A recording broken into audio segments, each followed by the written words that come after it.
하나님께 드리는 예배를 통해서 주님을 바라보는 우리 모두에게 하나님만이 주실 수 있는 은혜와 평안을 허락해 주시기를 바랍니다. 오늘은 마침 5월 8일이자 어버이날입니다. 오늘이 어떤 날인지를 기도를 통해서 또 찬양을 통해서 돌아보게 됩니다. 오늘 교회에서는 70세 이상 되신 어르신들께 이렇게 브로치를 달아드렸습니다. 제가 생각해도 참 예쁘다라고 여겨지는데, 어떤 교우께서 이따 나갈 때 반납해야 되냐 물으시던데 반납하지 않으셔도 됩니다. 여러분들의 삶이 얼마나 아름답고 소중했는지를 기억하면서 우리 교회에서 드리는 작은 선물이니까 그렇게 간직하시기를 바라고요. 잠언서에 의하면 백발은 빛나는 면류관이라고 그랬습니다. 아무나 차지할 수 없는 게 백발인데요, 이 시간까지 지켜주신 하나님의 은혜가 하나님 나라에 이르는 그 시간까지 영원토록 이어지게 되시기를 바랍니다. 우리 교회를 위해서도 기도하고 헌신하신 분들인데요, 오늘 이렇게 아름다운 브로치를 다신 우리 믿음의 어른이기도 하신 우리 모든 교우들을 위해서 늘 건강하시라고, 또 변함없는 하나님의 은혜 가운데 살아가시라고 우리 따뜻한 박수를 좀 보내드리면 좋을 것 같습니다.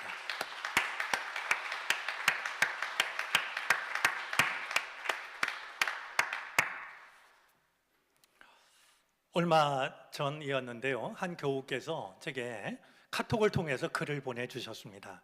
그 글의 내용 중에 노년의 친구라는 글이 있었는데요, 아마 어버이날을 앞두고 보내셨던 것 같습니다. 다음과 같은 내용이었습니다. 어떤 할아버지가 개구리를 잡았는데 신기한 개구리였습니다. 말을 하는 개구리입니다. 개구리가 할아버지한테 말하기를, 만약에 나한테 키스를 해주면 제가 예쁜 공주로 변할 거예요. 나한테 입맞춤을 해주면 예쁜 공주로 변할 거라고 이렇게 말을 하는 게 아니겠습니까? 그 얘기를 들은 할아버지가 키스를 하는 대신에 개구리를 호주머니 속에 집어넣습니다. 개구리가 말했죠. 아니, 나한테 키스를 하면 내가 예쁜 공주가 될 텐데 왜 호주머니 속에 집어넣냐고. 그러자 할아버지가 개구리에게 이렇게 말합니다. 너도 내 나이가 되어보면 예쁜 공주보다 말할 줄 아는 개구리가 훨씬 더 좋을 거야. 우리 새로 만들어진 말 중에 우프다라는 말이 있던데요, 얘기를 들으면서 그야말로 우픈 심정이었습니다. 웃음이 나지만 뭔가 슬픈 말이죠. 그랬던 것은 우리들의 부모님들이 이런 시간을 보내고 계신 게 아닐까, 그렇게 말 상대가 없는 그런 쓸쓸한 시간을 견디고 계신 게 아닐까 하는 생각이 들었기 때문입니다. 비슷한 마음을 담아서 예전에 썼던 하늘밥상이라는 글이 있는데요, 잠깐 읽어드리겠습니다. 어머니의 밥상은 기울어진 밥상, 혼자 드실 때는 달랑, 당신 앞에 짠지 뿐이다가도 자식들과 마주 앉을 때면 온통 자식 쪽으로 찬이 쏠리는 하늘 밥상. 마음속으로 이 광경이 그려지시는지 모르겠습니다.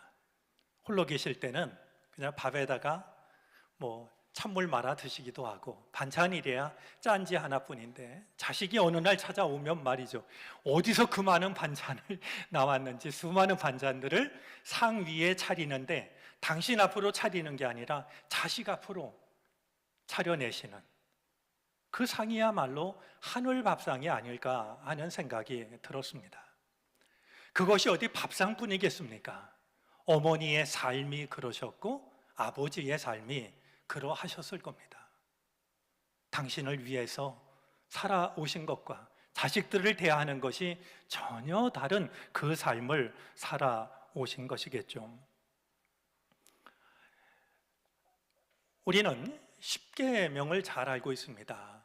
10가지 계명인데요, 이 10계명 중에 내 부모를 공경하라 라는 계명이 있습니다. 이 당연한 말이 왜 10계명 속에 들어갔을까 싶은데요, 두 가지 점에서 이 계명은 의미를 갖습니다. 하나는 이 계명의 위치입니다. 여러분, 십계명은 10가지 계명인데요. 첫 번째부터 네 번째까지는 우리 인간이 하나님 앞에서 지킬 계명입니다. 그리고 5번째부터 10번째까지가 우리 인간이 사람에게 지켜야 될 계명인데요. 네 부모를 공경하라는 계명이 몇 번째 계명이냐 하면 5번째 계명입니다. 5번째 계명이라고 하면 사람이 사람 앞에서 지켜야 될 계명 중에 첫 번째 계명에 해당이 됩니다. 우리가 인간으로서 지켜야 될 가장 우선되는, 가장 중요한 계명이 바로 내 부모를 공경하라 하는 계명이라는 겁니다. 또 하나 이 계명이 의미를 갖는 것은요, 내 부모를 공경하라라는 이 당연한 말씀을 하시면서 이어지는 말씀이 있다는 겁니다. 오늘 우리가 교독했습니다만 내 부모를 공경하라. 그리하면 내 하나님이 내게 주는 땅에서 내 날들이 길리라. 너무나도 당연한 계명 같은데요. 이 계명을 말씀하시면서 우리 에베소서 6장에 의하면 사도 바울이 이 계명은 약속이 달린 첫 번째 계명이라고 이렇게 이해를 하는데요. 이 계명을 지키면 하나님이 내게 주시는 땅에서 내 생명이 길 것이다. 에베소서 말대로 하면 내가 잘되고 장수하리라. 이렇게 약속이 이어지는 걸 보게 됩니다. 이런 약속이 이어지는 걸 보면은요, 이 계명이 당연한 것 같고 마땅한 것 같지만 사실은 그렇지가 않다는 겁니다. 내 부모를 공경하는 게, 우리의 부모를 공경하는 게 마땅하고 쉬운 것 같아도 정말 마땅하고 쉽기만 했으면 이런 약속이 붙지 않았을 겁니다. 이게 어렵기 때문에 이 계명을 지키는 자에게는 이런 복이 임할 거라고 약속을 하고 있는 것이죠. 오늘 어버이 주일을 맞아서 나누려고 하는 말씀은 요셉의 마지막 순간, 요셉이 남기고 있는 유언의 내용입니다. 우리가 잘 알고 있는 것처럼 이 요셉은 형들의 미움을 사서 이집트의 노예로 팔려갑니다. 이 요셉이 이집트의 노예로 팔려갈 때의 나이가 17살이었습니다. 17살이라고 하면 한창 꿈을 꾸고 감수성이 어느 때보다도 예민한 때 아니겠습니까? 그때 못된 사람들을 만나서 인질로 끌려갔던 게 아니고요, 형제들에게 팔려서 노예로 이집트로 갔으니 그 마음이 얼마나 힘들었겠습니까? 하지만 요셉은 그 모든 고난을 이겨내고 마침내 총리 자리까지 올라갑니다. 그런데 총리 자리에 오른 것뿐만 아니라 자기를 팔아넘겼던 형들을 다 용서합니다. 그리고 기근을 만나서 죽을 위기에 처했던 가족들을 다 구원하는 놀라운 일을 하게 됩니다. 저는 이 요셉의 삶을 생각해 보면 우리들의 부모님의 삶이 겹쳐 떠오릅니다. 부모님이 살아오신 삶도 당신의 꿈을 이루기에는 참 어려운 시절이었을 겁니다. 왜 꿈이 없으셨겠습니까? 그러나 내 꿈을 이루기보다는 내 자식 굶기지 않으려고 말이죠, 내 자식 공부시키려고 자신의 꿈을 포기한 채 힘든 걸 힘들다 여기지 않고 살아오신 것이 부모님들의 삶이었을 겁니다. 이제는 익숙한 글이 아닐까 여겨집니다만 읽을 때마다 눈시울이 뜨거워지는 그런 글이 있습니다. 심순덕 씨가 쓴 어머니는 그래도 되는 줄 알았습니다 하는 글인데요, 제가 오늘 다시 한번 좀 읽어드리겠습니다. 하루 종일 밭에서 죽어라 일해도 어머니는 그래도 되는 줄 알았습니다. 찬밥 한 덩이로 대충 부뚜막에 앉아 점심을 때워도 어머니는 그래도 되는 줄 알았습니다. 한겨울의 냇물에서 맨손으로 빨래를 방망이질해도 어머니는 그래도 되는 줄 알았습니다. 배부르다, 생각 없다, 식구들 다 먹이고 굶어도 어머니는 그래도 되는 줄 알았습니다. 발 뒤꿈치 다 해져 이불이 소리를 내도 어머니는 그래도 되는 줄 알았습니다. 손톱을 깎을 수조차 없이 닳고 문드러져도 어머니는 그래도 되는 줄 알았습니다. 아버지가 화내고 자식들이 속 썩여도 끄떡없는 어머니의 모습, 돌아가신 외할머니가 보고 싶으시다. 외할머니가 보고 싶으시다고 그것이 그냥 넋두리인 줄만 알았던 나, 한밤중에 자다 깨어 방구석에서 한없이 소리 죽여 울던 어머니를 본 후로는 어머니는 그래서는 안 되는 것이었습니다. 당연한 줄 알았던 어머니의 삶이 어느 날 생각하니까 그래서는 안 되는 삶이었다라고 하는 것을 깨닫게 되는 자식의 마음이 오롯이 담겨져 있습니다. 가시고기가 그러하고 연어가 그러하고 장어가 그러합니다. 가장 알맞은 곳을 찾아서 온몸에 멍이 들도록 그곳을 찾아가서 알을 낳습니다. 새끼가 깨어나면 마지막으로 하는 게 있습니다. 자신의 몸을 새끼들의 먹이로 내어주는 겁니다. 먹을 게 없을까 봐 마지막으로는 자신의 몸을 내어주는 것은 가시고기만이 아니라 바로 부모님의 사랑이었던 겁니다.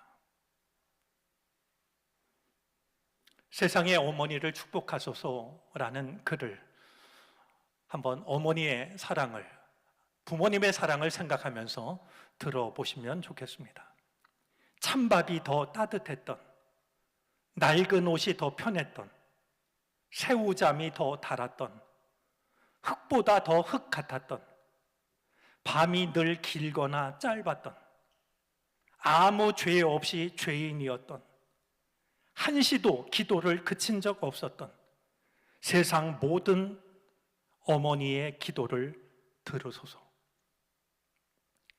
아마 이것이 우리가 충분히 알지 못했지만 우리를 길러오신 어머님의 삶이셨고 아버지의 희생이셨을 거라 여겨집니다. 그런 부모님의 은혜를 생각하면서 요셉이 남기고 있는 유언의 내용을 우리가 몇 가지를 살펴보도록 하겠습니다. 오늘 어버이 주일을 맞아서 먼저 생각하고 싶은 것은 믿음의 유산을 남기는 것이 얼마나 소중한 것인가 하는 겁니다. 가장 값진 유산은 어떤 것일까요? 큰 땅, 좋은 집, 많은 액수가 들은 통장, 물론 그런 것을 남겨주는 것도 아주 좋은 유산이 될 겁니다. 그러면 자식들은 고생을 덜하고 안정된 삶을 살아갈 수가 있겠죠. 하지만 그것이 가장 좋은 유산이라고 말하기는 어렵습니다. 그것은 있다가도 없고 없다가도 얼마든지 찾아올 수 있는 것이기 때문입니다. 그보다 더욱더 값진 유산이 있습니다. 요셉은 110살이 될 때까지 이제 이집트에서 살다가 마침내 세상을 떠나게 되었는데요. 세상을 떠날 때가 찾아오자 이 요셉이 형제들에게, 가족들에게 마지막 유언의 말을 남깁니다. 여러분, 그 시간이 우리에게 언제 찾아올지 모릅니다. 갑자기 당황스러워하지 마시고요. 내가 이 세상을 떠나게 되면 내 사랑하는 자녀들에게, 가족들에게 어떤 말을 남길지를 미리 생각해 보는 것도 의미가 있습니다. 요셉은 과연 110살이 되어 세상을 떠날 때 어떤 말을 남겼을까요? 나는 곧 죽는다. 그러나 하나님께서 반드시 너희를 돌보시고 너희를 이 땅에서 인도하여 내셔서 아브라함과 이삭과 야곱에게 맹세하신 땅에 이르게 하실 것이다. 제가 새번역 성경으로 읽었는데요. 이 새번역 성경에는 우리가 가지고 있는 성경이 담아내지 못한 단어 하나가 있습니다.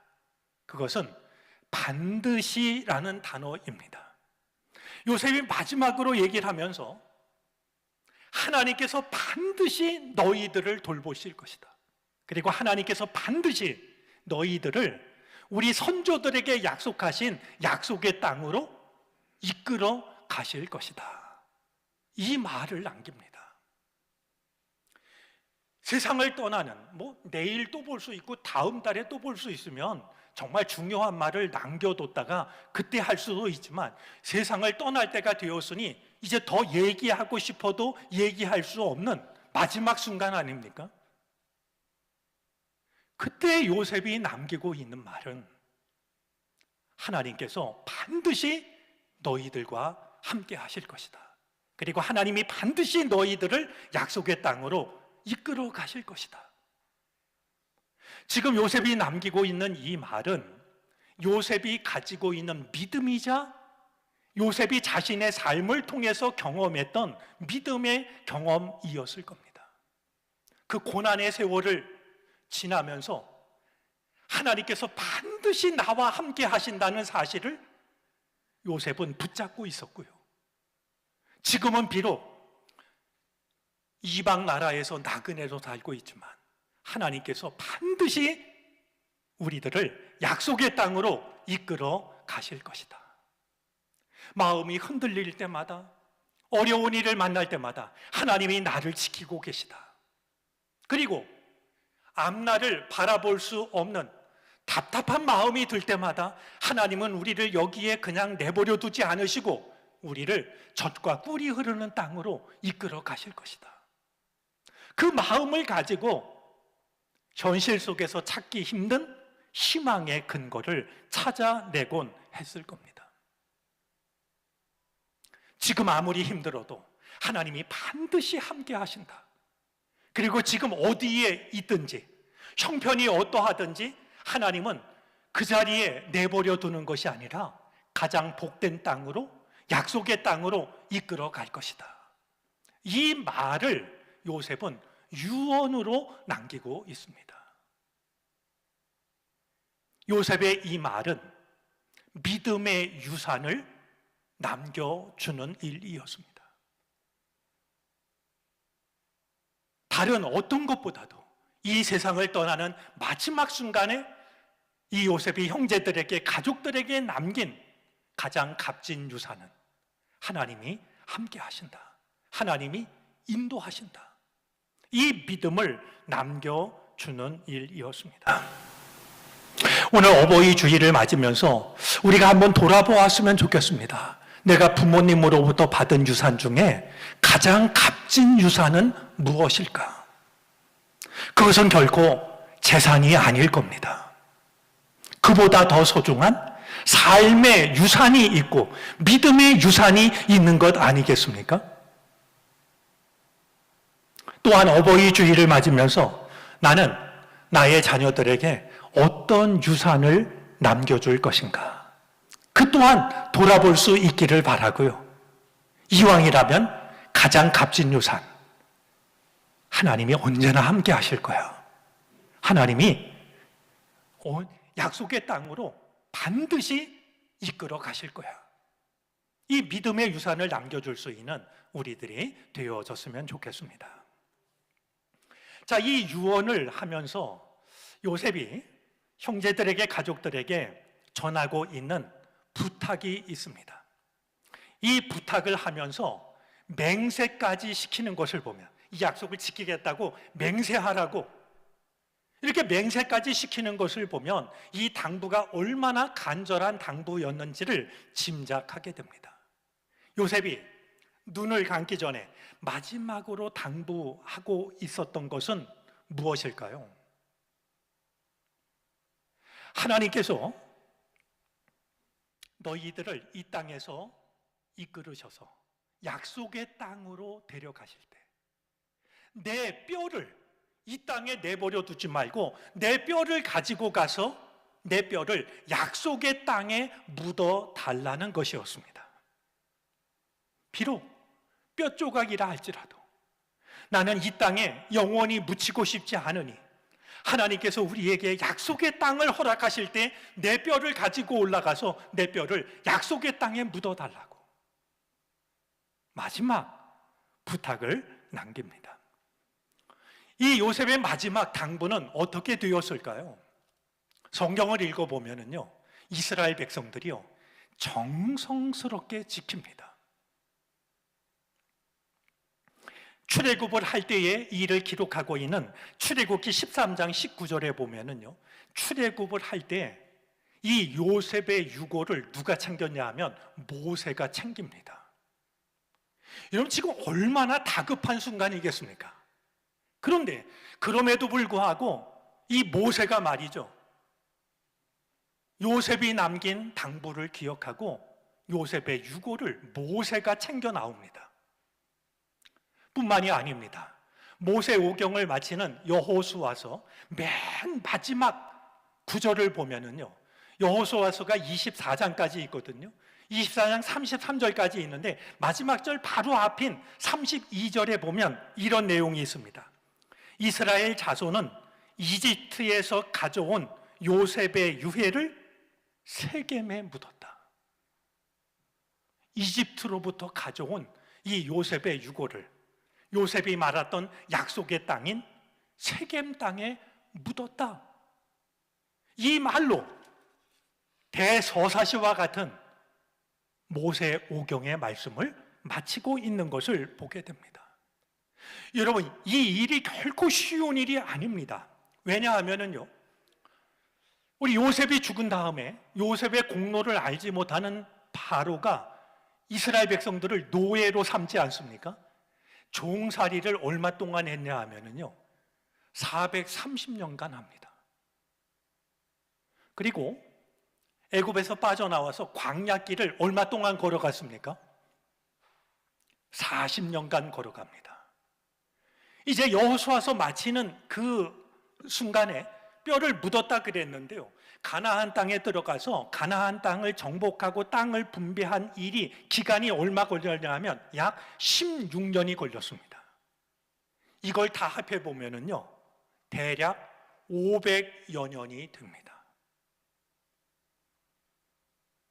500년 세월이 지나가도록 이스라엘 백성들은 요셉이 남겼던 그 마지막 부탁, 하나님께서 약속의 땅으로 우리를 이끄실 때 내 뼈를 가지고 올라가서 약속의 땅에 나를 묻어달라고 하는 그 말을 잊지 않고 있었고요, 그걸 챙겨 나와서 마침내 약속의 땅에다가 요셉을 묻어드리는 이런 모습을 우리는 성경을 통해서 확인할 수가 있게 되는 겁니다.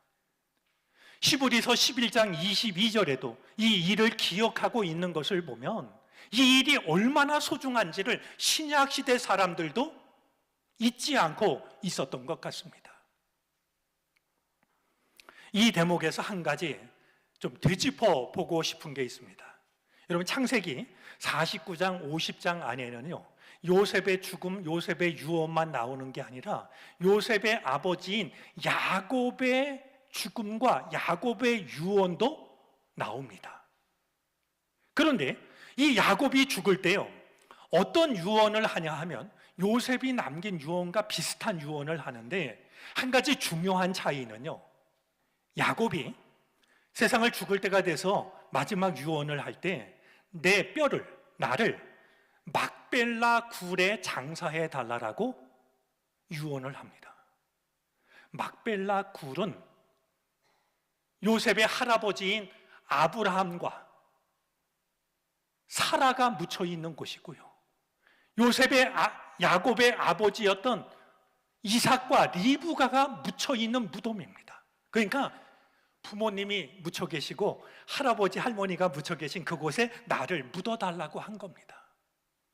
이 얘기를 요셉이 지켜드립니다.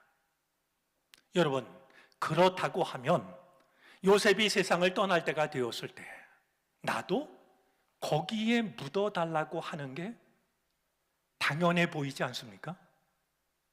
아버지가 원하셨고 아버지가 묻히셨고 할아버지, 증조 할아버지, 할머니들이 다 계신 그곳이니 거기 묻히고 싶지 않았겠습니까? 근데 요셉은 아버지를 장사 지내드린 막벨라 굴에 묻어달라고 하는 게 아니라 나를 약속의 땅으로 가지고 가서 약속의 땅에 묻어달라고 합니다. 왜 그랬을까요?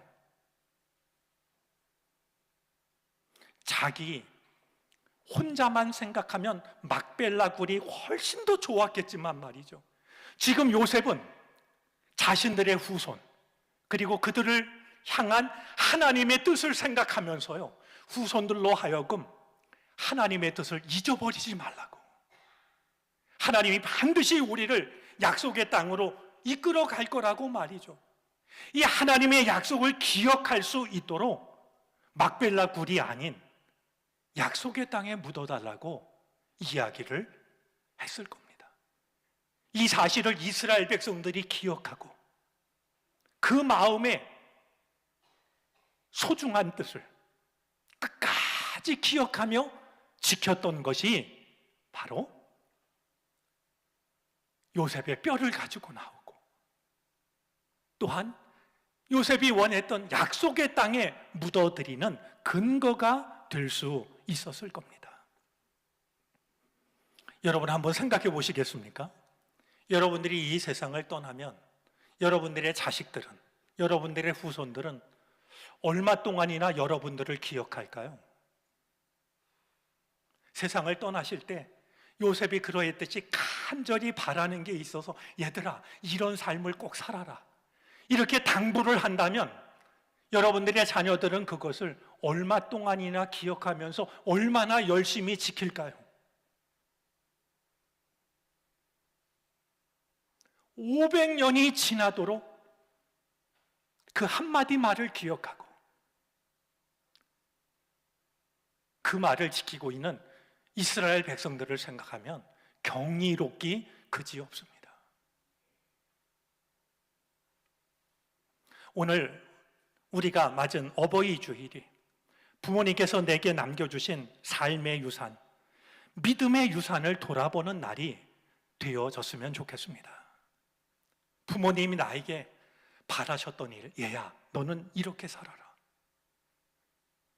주님께서 우리들의 부모님이 세상을 떠나시면서 당부하셨던 일, 혹은 나를 위해 기도하실 때마다 눈물로 기도하셨던 기도의 제목들, 그것들 하나하나를 기억하면서 500년 세월이 지나도록 잊지 않았던 이스라엘 백성들처럼 그동안은 세상살이에 바빠서 지쳐서 그 모든 것을 제대로 기억하지 못했고 제대로 지키지 못했다 할지라도 이제는 그 하나하나를 소중하게 기억하고 그것을 지켜갈 수 있는 우리 모두가 되어질 수 있기를 바랍니다. 아울러 우리가 사랑하는 자녀들에게도 재물보다도 소중한, 이 세상 그 어떤 것보다도 소중한 하나님이 반드시 함께 할 거다, 하나님이 너희들의 삶을 가장 복된 곳으로 이끌어 갈 거다, 가장 귀한 믿음의 유산을 남겨줄 수 있는 우리들이 되어질 수 있기를 바랍니다.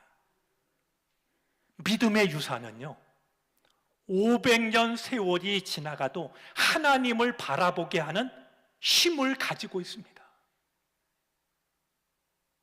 어떤 고난이 다가와도 하나님이 함께 하신다라고 하는, 하나님이 나를 복된 곳으로 이끌어 가신다라고 하는 삶의 고난을 이겨낼 수 있는 힘이 바로 믿음의 유산 속에 담겨져 있는 겁니다. 이 아름답고 소중한 믿음의 유산이 여러분들 가정마다 믿음의 강물로 흘러갈 수 있기를 바랍니다.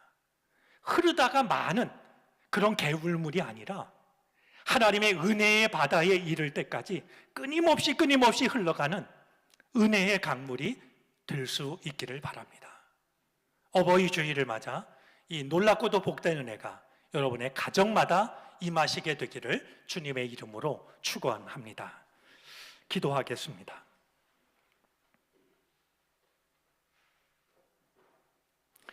부모님으로부터 받은 삶의 유산, 믿음의 유산을 다시 찾아내게 하여 주시고 마음을 다하여 지킬 수 있게 해 주시옵소서. 우리로 하여금 사랑하는 자녀들에게 가장 값진 유산을 남길 수 있게 해 주시옵소서. 예수 그리스도의 이름으로 기도를 드립니다. 아멘.